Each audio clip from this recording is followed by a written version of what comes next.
لمن لا يعرف هذا التاريخ، في سنة 639 هجرية وسنة 1241 ميلادية اتباع كل أمراء مصر في المزاد العلني، باعهم بائع الملوك فقيه الأمة شيخ الإسلام. ابتدت الحكاية مع تولي السلطان نجم الدين أيوب حكم مصر، وراح جاب شوية مماليك اشتراهم ومسك كل واحد فيهم إقليم من أقاليم الدولة وخلاهم أمراء وخلاهم أغنياء، وابتدوا يستفحلوا ويعثوا في الأرض فسادا ويدوسوا على المصريين ويطحنوا فيهم وينهبوا الثروات على قد ما يقدروا. وفي الفترة دي جه من دمشق لمصر فقيه الأمة الإسلامية في الوقت ده الشيخ عز الدين بن عبد السلام، وكان من أكبر أئمة الإسلام في الوطن العربي كله. من كتر حب السلطان فيه ولاه قضاء مصر، وتقريبا ولاه معظم الشؤون الإسلامية. كان خير فقيه لدرجة إن الفقهاء كانوا بيتكسفوا أو بيخجلوا يقولوا فتوى وهو موجود من كتر علمه وورعه وذكائه وعدله. الشيخ العز الدين بن عبد السلام نفذ العدالة كما يجب أن تكون، وخلى كلمة الحق هي اللي فوق، وابتدى يشوف بعينه إن المصريين ضجوا من ظلم وتوحش المماليك واللي عملوه فيهم. ضميره ما سمحلوش إن هو يسكت عن حق المصريين أكتر من كده، وقعد يدور على ثغرة وبحث في الأمر فقهيا لحد ما خرج بفتوى غريبة، وهي إن الأمراء المماليك دول عبيد عند الشعب المصري. طب عبيد إزاي؟ ليه يعني؟ قالك السلطان اشترى المماليك دول بفلوس الشعب المصري، إذن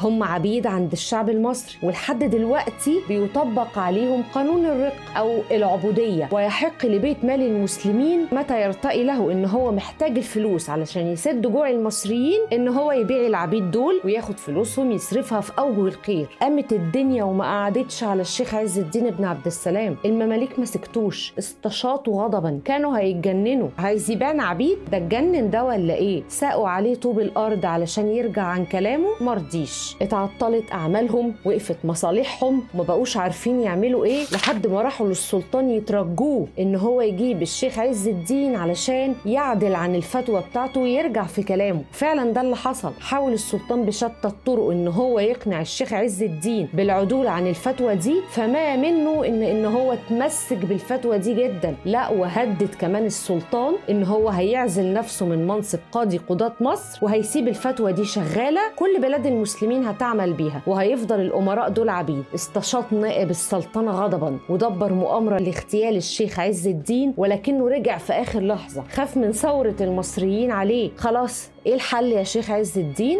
قال الحل ان انا ابيع الامراء دول في المزاد العلني. وفعلا عقد مجلس كبير جدا من كبار رجال المصريين، حضر عامة الشعب، وابتدى يعلن عن بيع واحد واحد فيهم، ويقول قاضي القضاء اساميهم ويغالي في سعرهم عشان محدش يشتريهم. اصل كانوا فاكرين نفسهم ان هم ملوك الارض، يدوسوا على المصريين دول ويمصوا دمهم براحتهم. تأزم الموقف لحد ما بقى السلطان ما قداموش حل تاني غير ان هو يشتري المماليك بتوعه باضعاف الثمن اللي هو اشتراهم بيه من فلوس المصريين. وفعلا قبض الشيخ عز الدين ثمنهم واعتق رقابهم، ووزع الفلوس دي في اوجه الخير كلها على الفقراء والمساكين والمحتاجين، وابتدى يعم الخير شويه في البلاد. ابتدى المماليك يتعدلوا شويه، اتعدلوا حبه من الوقت، مشيوا حبه على العجين ما يلخبطوش، بس هيهات رجعت ريما لعادتها القديمه بعدها بوقت قصير هنحكي لكم عليه بعدين. ويبقى التاريخ هو الحكاية، والحكاية بين الشوارع والجدران.